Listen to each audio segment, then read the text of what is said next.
Assalamu alaikum everyone. In this video we are going to discuss the gluconeogenesis. So what is gluconeogenesis? It is basically the production of glucose inside the body. So in gluconeogenesis, glucose is produced inside the body from different precursors or different substrates. So why there is need of gluconeogenesis? It is because there are some tissues, some cells inside the body which totally depend upon glucose for energy. They cannot use any other source of glucose, such as there is brain, RBCs, islands, etc. These different tissues need glucose for their energy, and they cannot use any other supply of energy or any other nutrient for their energy supply. So basically, in order to supply these tissues with glucose under the condition of fast or when there is no availability of dietary glucose, gluconeogenesis occurs. There are three basic substrate of gluconeogenesis. One is glycerol, other is lactate, and other are amino acid. Which amino acid? Glucogenic amino acids. So glycerol is basically a product of breakdown of tricyl glycerols or tags, which are fats basically. So what happens? Glycerol is transported to liver, where it is converted to glycerol phosphate by the action of enzyme glycerol kinase, and this glycerol phosphate, it is converted into dihydroxyacetone phosphate by enzyme glycerol phosphate dehydrogenase. So basically, glycerol is transported to liver and converted to glycerol phosphate, and this glycerol phosphate is converted into dihydroxyacetone phosphate via enzyme glycerol phosphate dehydrogenase. And this dihydroxyacetone phosphate is formed, and how it gets converted into glucose? This is basically glycolytic pathway, and here is your dihydroxyacetone phosphate, and it goes back to glucose via gluconeogenic pathway. What is gluconeogenic pathway and how it occurs? We will discuss it later on. Second substrate is lactate, and this lactate is converted when there is excess lactate and there is a dire need of glucose. This lactate goes into pyruvate via enzyme lactate dehydrogenase, and one NAD molecule is converted into NADH in this process, and pyruvate is produced, and then this pyruvate is converted into glucose via gluconeogenic pathway. Third are amino acids, and these amino acids, glucogenic amino acid, get converted into alpha keto acid like alpha ketoglutarate, and this alpha ketoglutarate is converted into oxaloacetate. How? Via TCA cycle. This alpha ketoglutarate gets converted into succinate, and then into fumarate, then into malate, and from malate to oxaloacetate, and this oxaloacetate enters into gluconeogenic pathway. How it gluconeogenic pathway proceeds, we discuss it later on. So basically, these are three different substrate of gluconeogenesis.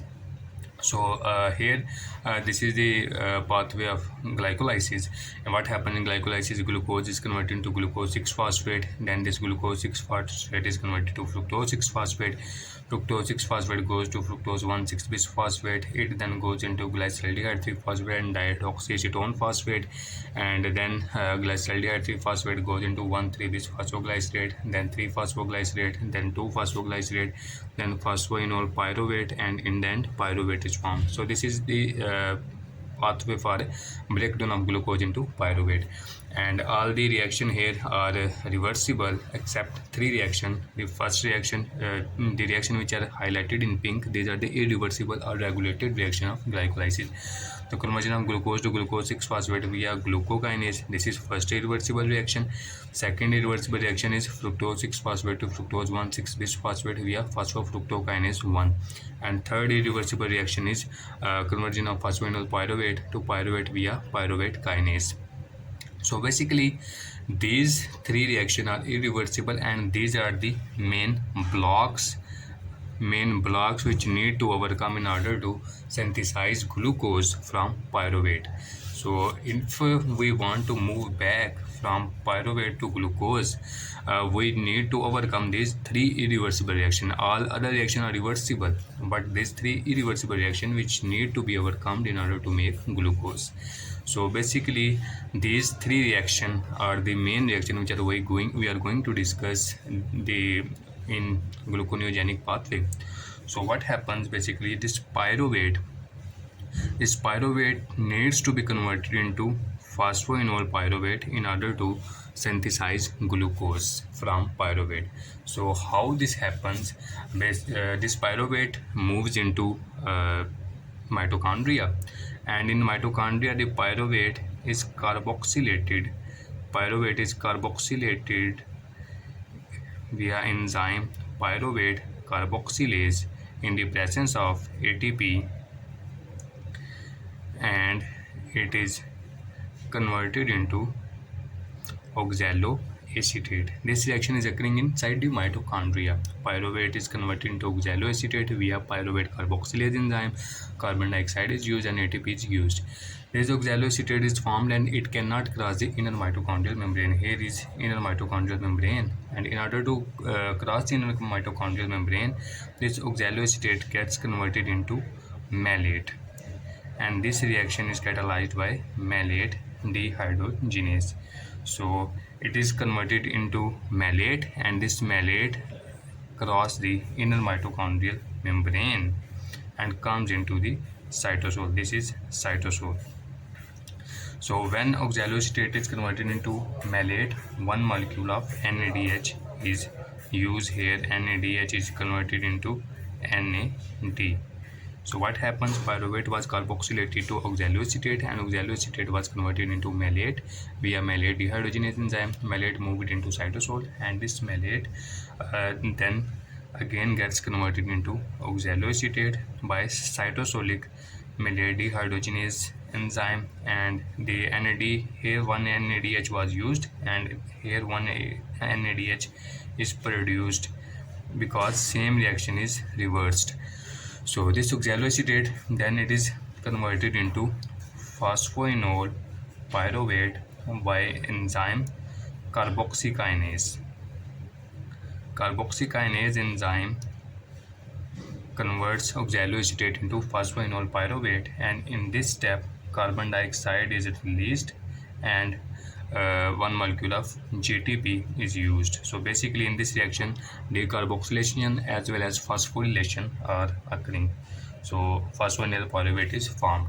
So there was one irreversible step, phosphoenol pyruvate to pyruvate, and it is overcome by two reactions. First, pyruvate is converted into oxaloacetate via pyruvate carboxylase. This oxaloacetate gets converted into malate, and malate goes out into cytosol. Malate then gets converted into oxaloacetate again, and this oxaloacetate gets converted into phosphoenol pyruvate via carboxykinase enzyme. So this is the first reaction or first roadblock which is overcome by this rule. So this phosphoenol pyruvate goes back to 2-phosphoglycerate, then 3-phosphoglycerate, then 1,3-bis phosphoglycerate, then glyceraldehyde 3-phosphate by all reversible reaction and reaches fructose 1,6-bis phosphate. So this is again irreversible reaction, and in order to overcome this irreversible reaction, a second enzyme here is used, and that enzyme is fructose 1,6-bis phosphatase. Fructose 1,6-bis phosphatase enzyme. So fructose 6-phosphate is converted into fructose 1,6-bis phosphate via phosphofructokinase 1, and when reaction is reversed here, the enzyme used is fructose bisphosphatase. This enzyme uses the molecule of water here. Water is added and phosphate is removed out, and fructose 6-phosphate is produced. In this way this reaction is reversed.